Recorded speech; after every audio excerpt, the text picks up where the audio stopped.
Hi everyone, coordination compounds पढ़ रहे थे हम लोग और इसमें वैलेंस बॉन्ड थ्योरी को डिस्कस कर रहे थे जो पूरी तरह से समाप्त हो चुका था। मतलब कि वैलेंस बॉन्ड थ्योरी के मदद से किस प्रकार से एक कॉम्प्लेक्स कंपाउंड के बॉन्डिंग और उसके स्ट्रक्चरल अरेंजमेंट मतलब ज्योमेट्री या शेप वगैरह को डिस्कस किया जा रहा था, वो हमने देखा था।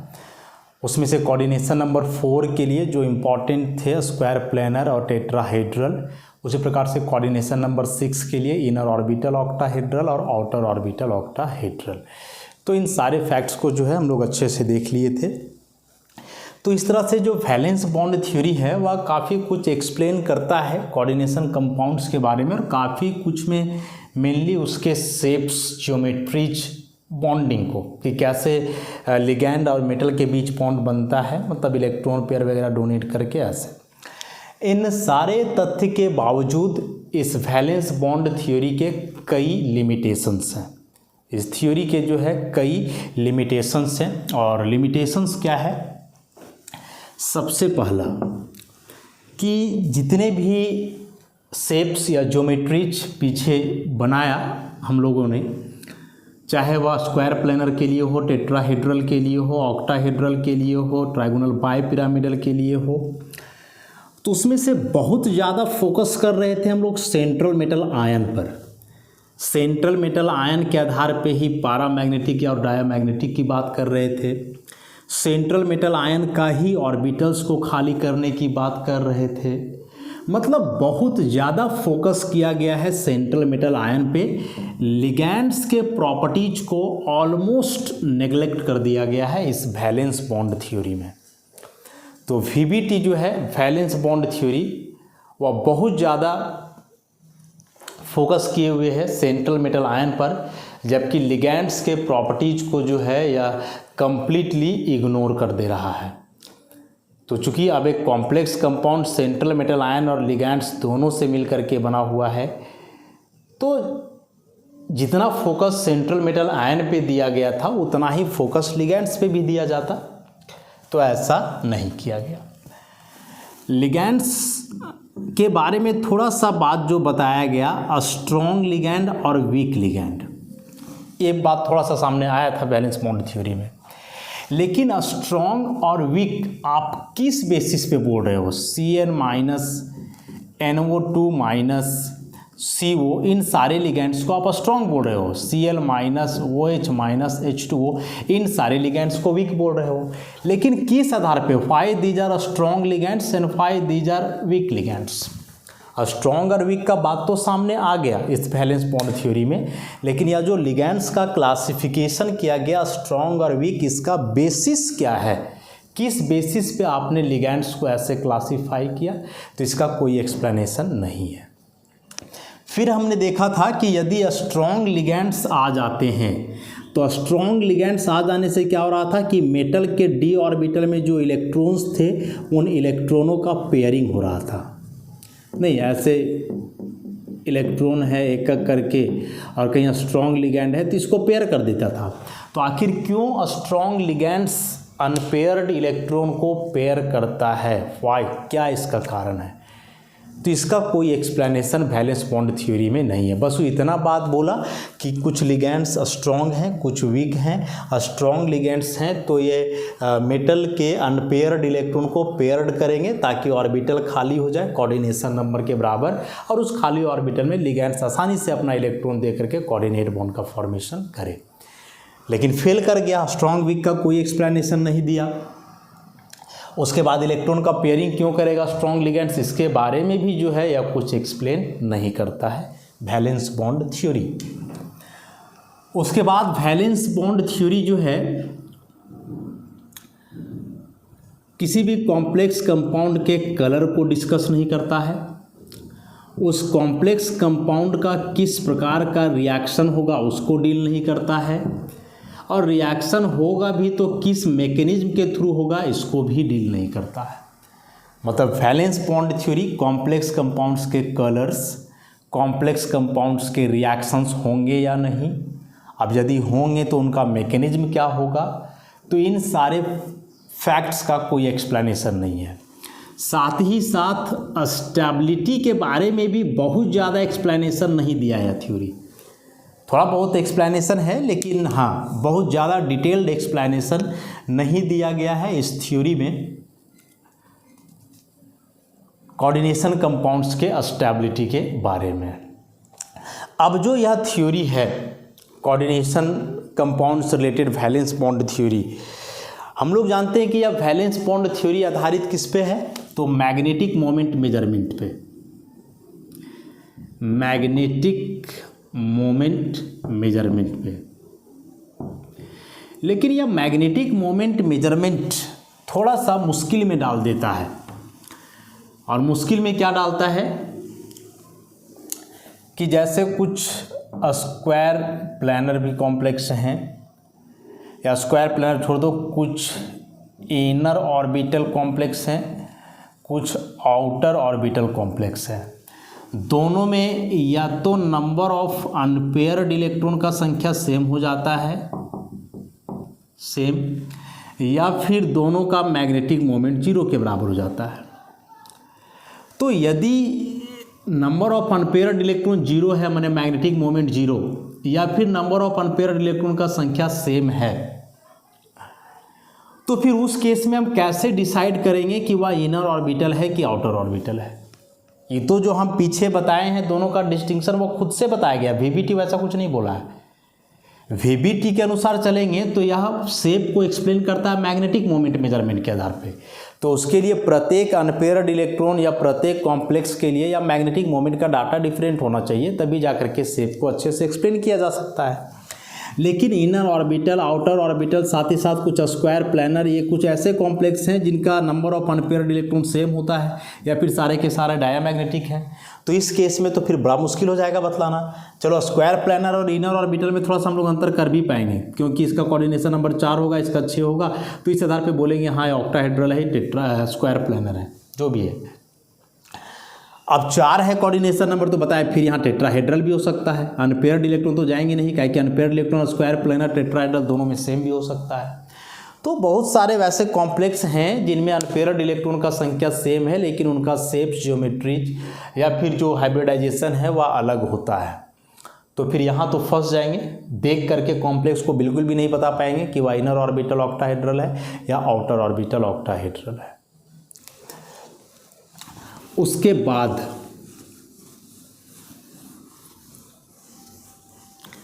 यह जो थ्योरी है वीबीटी, इसमें से कुछ कॉम्प्लेक्स आयन है जैसे Ni2+, Pt2+, Pd2+, RH+, ऐसे कई मेटल आयन हैं जिनका लास्ट में D8 कन्फिग्रेशन है। ये सारे वैसे मेटल आयन हैं जिनका इलेक्ट्रॉनिक कन्फिग्रेशन लास्ट में क्या है, D8। ऐसा 1 2 3 4 5 6 7 8, लेकिन इस इलेक्ट्रॉन का पेयरिंग हो जाता है तो ऐसे खाली हो जाएगा। इसके बाद यहाँ S का एक ऑर्बिटल बचेगा और P के 3। ऐसे complex basically square planar shape देते हैं, जिसका कि हाइब्रिडाइजेशन होता है DsP2। D का एक ऑर्बिटल, S का एक ऑर्बिटल, P का 2 ऑर्बिटल, DsP2 हाइब्रिडाइजेशन होता है। और यही DsP2 हाइब्रिडाइजेशन से जो है स्क्वायर प्लानर शेप का फॉर्मेशन होता है। तो ये वैसे कॉम्प्लेक्स आयन है जिनमें मेटल आयंस का D8 इलेक्ट्रॉनिक कन्फिग्रेशन है, और ऐसे metal ion basically square planar complex बनाते हैं जिसका हाइब्रिडाइजेशन होता है DsP2। अब DsP2 है, स्क्वायर प्लानर है, इसका मतलब हुआ कि कोऑर्डिनेशन नंबर 4 होगा। सिंपल सी बात है। तो अब यहाँ क्वेश्चन आता है कि यदि यह DsP2 कर ही रहा था, कोऑर्डिनेशन नंबर 4 से स्क्वायर प्लानर कॉम्प्लेक्स बना ही रहा था, तो यहाँ ये जो एक ऑर्बिटल खाली बच जा रहा है, तो आखिर इस खाली ऑर्बिटल में वह एक और लिगैंड के साथ बॉन्ड क्यों नहीं बना रहा है? मतलब कोऑर्डिनेशन नंबर 4 ही क्यों, कोऑर्डिनेशन नंबर 5 के साथ इसको ट्राइगोनल बाइपिरामिडल बनाना चाहिए या फिर स्क्वायर पिरामिडल भी बनाना चाहिए ऐसे, क्योंकि इसके वैलेंस शेल में एक p ऑर्बिटल अभी भी खाली है। तो आखिर इस p ऑर्बिटल में क्यों नहीं एक और आ जाता है, मतलब कि जो ऐसा है NiCN का होल 4 पर 2 माइनस जो हम लोग पढ़े, इसी में NiCN का होल 5 पर 3 माइनस या फिर PtCl 5 पर 3 माइनस एक कॉम्प्लेक्स क्यों नहीं बनते हैं। ये तो बन भी जाता है, ये क्यों नहीं बनता है, PtCl 5 पर 3 माइनस का ही नहीं बनता है। PtCl 4 पर 2 माइनस हम लोग बनाते हैं, देखो यह जो कॉम्प्लेक्स है ये बनता है, और ये कॉम्प्लेक्स बनाओगे तो ऐसा स्क्वायर प्लेनर शेप होगा यहाँ तक।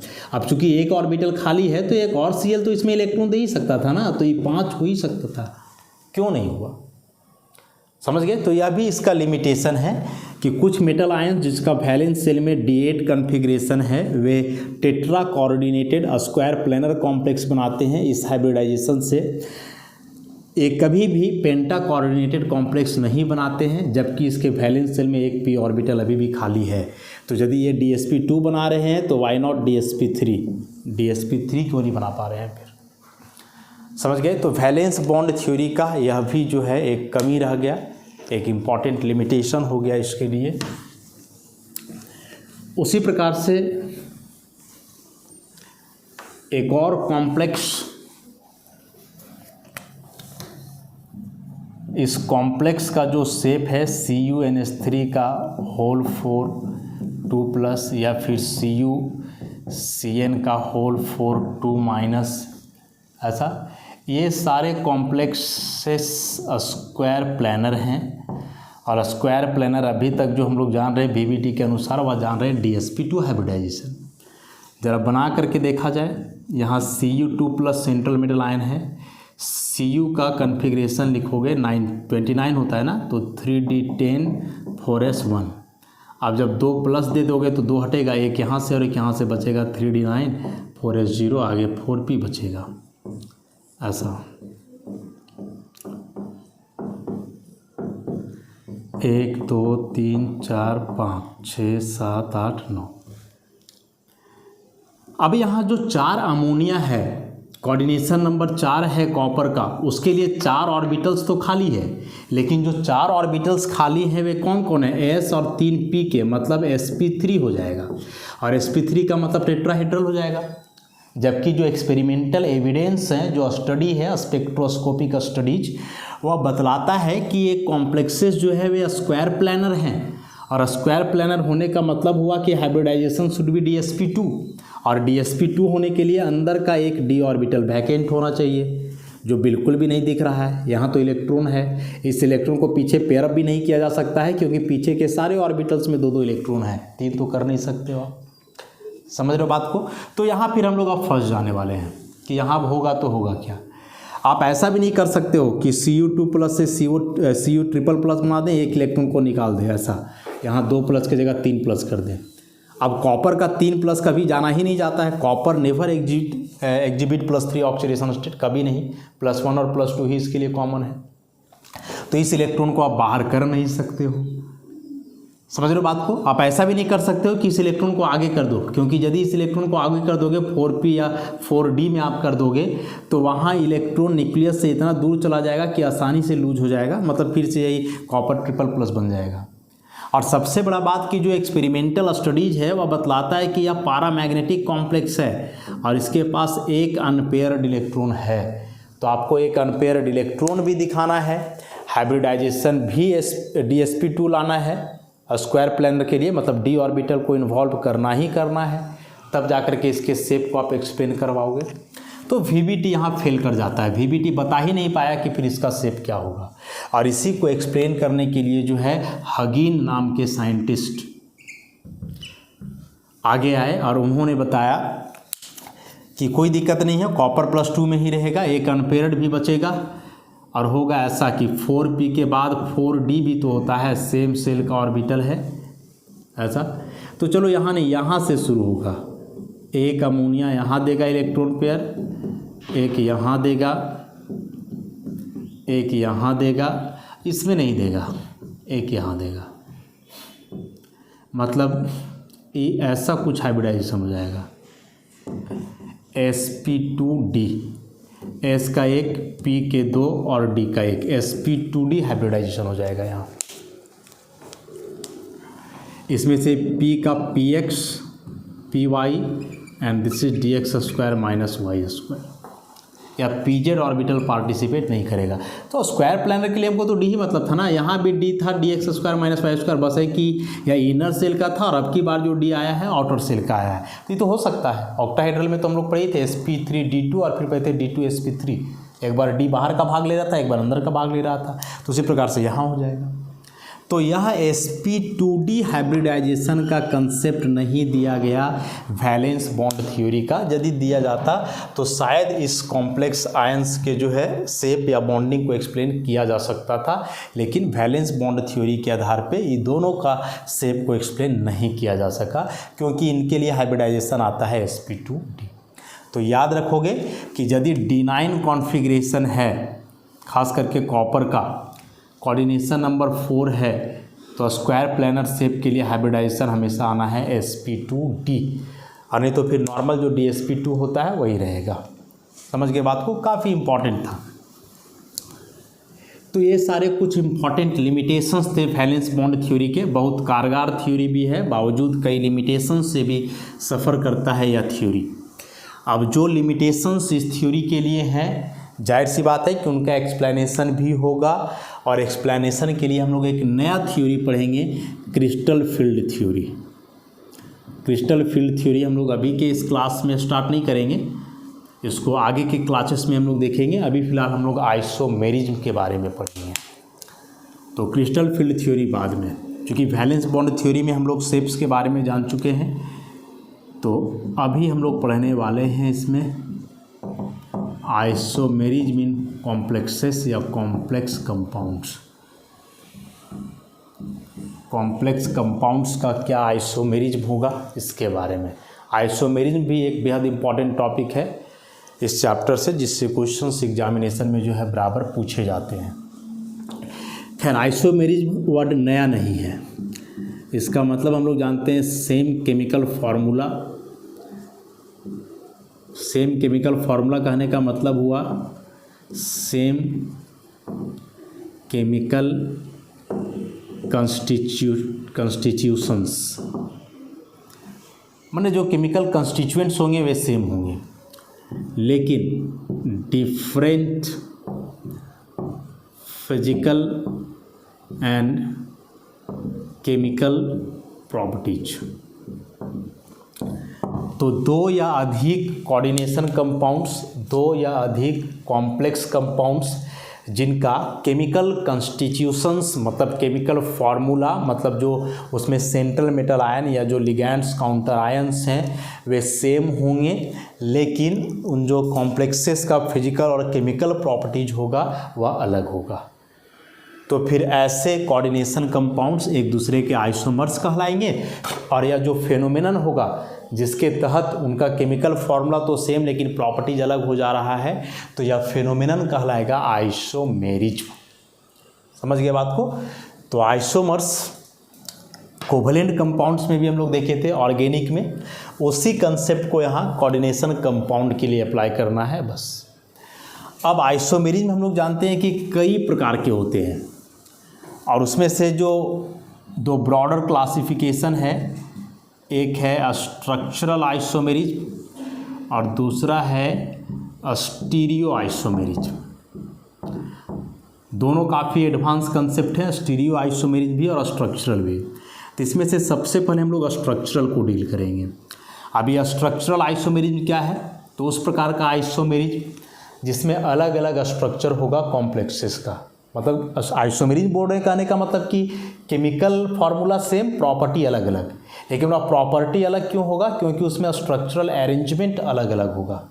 तो यदि अलग अलग स्ट्रक्चरल अरेंजमेंट हो कंस्टिट्यूएंट्स का कोऑर्डिनेशन कंपाउंड में, फार्मूला सेम होने के बावजूद, तो इसी आइसोमेरिज्म को जो है हम लोग स्ट्रक्चरल आइसोमेरिज्म के नाम से जानेंगे।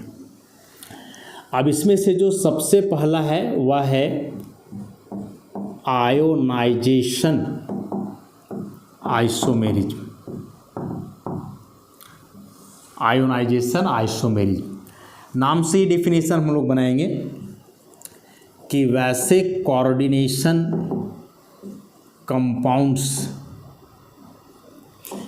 जिनका सेम फॉर्मूला है लेकिन give different ions in solution,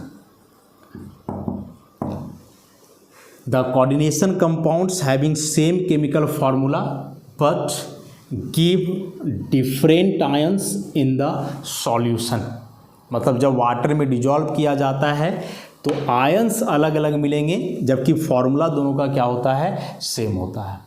तो सेम फार्मूला सेम कंस्टिट्यूएंट्स होने के बावजूद यदि सॉल्यूशन में वे अलग अलग तरीके से आयोनाइज करें, आयोनाइजेशन होने से अलग अलग प्रकार का आयंस मिले, तो इसी आइसोमेरिज्म को हम लोग आयोनाइजेशन आइसोमेरिज्म के नाम से जानेंगे।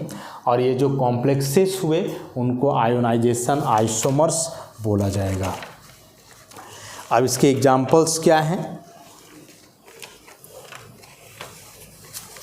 तो कई एग्जाम्पल्स हैं लेकिन एक दो एग्जाम्पल्स लेकर के जो इसको हम लोग कन्फर्म करते हैं।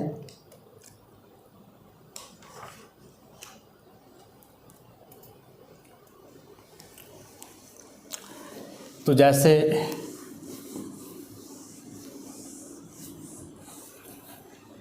दो कॉम्प्लेक्सेस लिया जाए, CO NH3 का होल 5 Br SO4 और दूसरा CO NH3 का होल 5 SO4 Br। ये दोनों का देखो केमिकल कंस्टिट्यूएंट सेम है, एक कोबाल्ट यहाँ भी, 5 अमोनिया यहाँ भी, एक ब्रोमीन यहाँ भी, एक सल्फेट यहाँ भी, सेम है। अंतर है स्ट्रक्चरल अरेंजमेंट में। क्या अंतर है कि स्क्वायर ब्रैकेट के अंदर यहाँ Br है, बाहर SO4 है, जबकि यहाँ अंदर SO4 आ गया और बाहर चला गया Br। तो केमिकल कंस्टिट्यूएंट सेम है, केमिकल कंस्टिट्यूशन सेम है, कंस्टिट्यूशन या कंस्टिट्यूएंट सेम ही चीज़ लेके चलोगे, लेकिन स्ट्रक्चरल अरेंजमेंट थोड़ा अलग दिख रहा है, तो यही कहलाएंगे स्ट्रक्चरल आइसोमेरिज्म। अब उसी में से जो है यदि इसको वाटर में डिजॉल्व किया जाए तो पीछे हम लोग पढ़े हैं कि एक कोऑर्डिनेशन कंपाउंड में स्क्वायर ब्रैकेट के अंदर जो स्पीसीज होता है वह नॉन आयोनाइजेबल होता है और बाहर में जो है वह आयोनाइजेबल होता है, वह आयन में टूटता है, डिसोसिएट करता है। तो वाटर में डिजॉल्व करने के बाद ये कॉम्प्लेक्स कुछ ऐसा कर रहा था, Br2+ और SO4 2-, मतलब सल्फेट आयन दे रहा है। लेकिन जब इस कॉम्प्लेक्स को वाटर में डिजॉल्व किया गया तो फिर ये कुछ ऐसा बना दिया है, CO NH3 का होल 5 SO4 + Br-।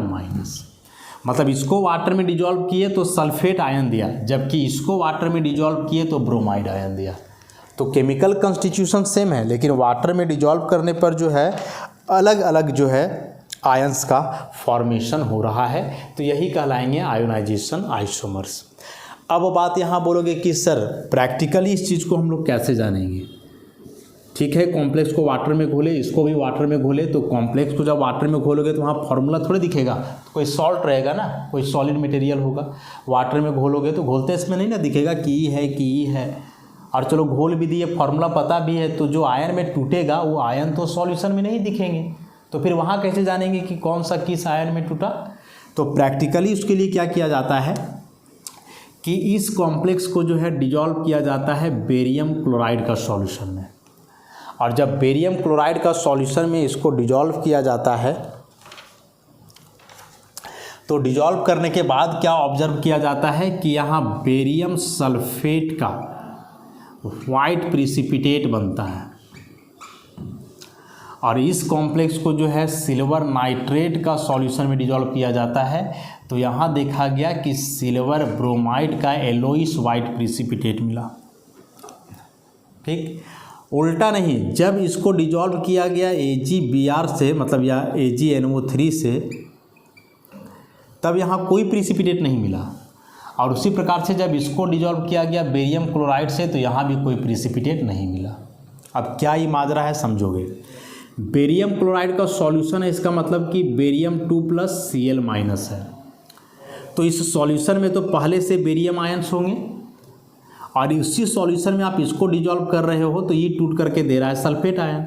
अब सल्फेट आयन भी जो है डाइवैलेंट है, बेरियम भी डाइवैलेंट है, तो ये बेरियम और सल्फेट दोनों मिल करके बना दिया बेरियम सल्फेट, और यह इनसॉल्युबल है, वाइट प्रिसिपिटेट के रूप में मिलेगा। लेकिन जब आप इसमें सिल्वर नाइट्रेट को लेकर के चलोगे तो सिल्वर का तो वैलेंसी होता है 1, जबकि यहाँ सल्फेट जो है इसका वैलेंसी है 2। तो ठीक है, सिल्वर सल्फेट बनाने के लिए AgSO4 बने, लेकिन यह बहुत रेयर है, और यदि यह सिल्वर सल्फेट बनता भी है तो ये प्रिसिपिटेट नहीं होगा, वो सॉल्युबल रह जाएगा उसमें। तो सिल्वर नाइट्रेट मिलाने से प्रिसिपिटेट बनेगा ही नहीं। प्रिसिपिटेट तभी बनेगा जब ये बेरियम वाला हो, बेरियम सल्फेट बने, और ये बेरियम सल्फेट बनने का मतलब ही हुआ कि यहाँ से सल्फेट आयन आ रहा है, बेरियम तो पहले से सॉल्यूशन में था। उसी प्रकार से यहाँ है कि जब आप यहाँ AgNO3 मिलाए तो एक सिल्वर आयन एक ब्रोमाइड से मिल करके AgBr का प्रिसिपिटेट बना दिया। लेकिन जब इसी को आप बेरियम क्लोराइड में घोलोगे तो बेरियम तो डाइवैलेंट है, इस बेरियम के लिए 2 ब्रोमीन चाहिए था, BaBr2 होना चाहिए था ऐसा। और जब बेरियम ब्रोमाइड यहाँ होगा तो इसके लिए 2 ब्रोमीन चाहिए, जबकि इस कॉम्प्लेक्स में देख रहे हो कि ब्रोमीन एक ही है, 2 ब्रोमीन इसमें नहीं है। तो यहाँ से भी यह पॉसिबल नहीं हो पाता। तो ये जो ऐसे प्रिसिपिटेट बन रहे हैं यह बेसिकली कन्फर्म कर रहा है आयंस के फॉर्मेशन को कि किस प्रकार के आयंस जो है बन रहे हैं, और यहाँ से फिर हम लोग इस बात को क्लियर कर पा रहे हैं कि हाँ ये दोनों अलग अलग आयंस फर्निश कर रहे हैं सॉल्यूशन में, मतलब ये दोनों जो हैं वे अलग अलग प्रकार के आयोनाइजेशन आइसोमर्स हुए, या ये दोनों एक दूसरे के आयोनाइजेशन आइसोमर्स हैं। तो बहुत इंपॉर्टेंट है एग्जाम में आयोनाइजेशन आइसोमर्स का एग्जाम्पल्स, डायरेक्ट डेफिनेशन या कॉम्प्लेक्सेस 2 दे देगा और बोलेगा बताओ ये किस प्रकार के आइसोमर्स हैं। तो आयोनाइजेशन आइसोमर वाला बात याद रखोगे कि सारा कुछ सेम हो लेकिन स्क्वायर ब्रैकेट के बाहर अलग अलग हो, कि एक में जो स्क्वायर ब्रैकेट के अंदर है दूसरे में बाहर हो जाए, और दूसरे में जो स्क्वायर ब्रैकेट के बाहर है एक में अंदर आ जाए, तो फिर समझ जाओगे कि वो अलग अलग आयन देगा, क्योंकि आयन में वही टूटता है जो स्क्वायर ब्रैकेट के बाहर होता है आयोनाइजेशन आइसोमर। तो वे अलग अलग आयंस फर्निश करेंगे और वे बेसिकली आयोनाइजेशन आइसोमर्स कहलाएंगे। ऐसे और कई स्ट्रक्चरल आइसोमर्स हैं, स्ट्रक्चरल आइसोमेरिज में अभी एक हम लोग आयोनाइजेशन देखें, तो बाकी के जो बच गए हैं उसको नेक्स्ट लेक्चर में कंसिडर करेंगे। आज के लिए इतना ही, धन्यवाद।